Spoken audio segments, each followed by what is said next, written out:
তো আজ সকাল সকাল উঠিকি সর্বপ্রথমে মুই মোর রথকে স্নান করানি কাহলা বেলা মাসে হেলা পড়িলা তারপরে রেডি ফেডি হয়ে পলে গলি মুই কলেজকে সরস্বতী পূজা লা বাকি সরি ভিডিও টিকে মোটা লেট হয়ে গলা তারপরে মুই সরিতা মনকর লাগি যাহা কিছু আনিথিনি ইয়ারিংস আনিথিনি মনকে তুমি পয়লা ইয়ারিং দেদেনি ডলি বি আমার লাগি এটা পঠে দেলা মতে বহুত ভাল লাগলা ডেজি বি ব্রেসলেট আনিলা আর মুই মোর জ্যেষ্ঠ বাসার লাগি চাবি রিং আনথিনি আর হেলে মতে আশীর্বাদ নাই দেলে যে মুই কাছে মনকে আশীর্বাদ দিদেনি। कितने शानदार विचार रखते हैं जी। তারপরে না চালু হলা আমার কার্যক্রম পুরী তরকারি বনামু বলিকি কুহলে জানো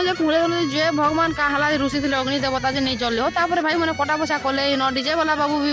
গানা চলছে নি বাজুছি তারপরে পূজা থিব আর মঙ্গলসূত্র লে মানে লাগ ভান্তা তো হয়ে পারে বাকি ঠকি ভণিগিরি হো বুঝে ঠকনি আর হেনে ঠানে ঠান বটিগিরি বাঁধি হেনি এটা হল মোর কনিষ্ঠ ভাতা যে কি চন্দন মাখিগিরি নিজকে শরীফ দেখাইবার প্রয়াস জারি রাখুক আর মানে ঠান বিজনেস স্টার্ট করে দেলে দেখুছ কি নেই তারপরে পূজা সরলা পরে মুই পটাপট খাইনি নড়িয়া ভুকে আইথিনি ন তো আজ লেট কি খা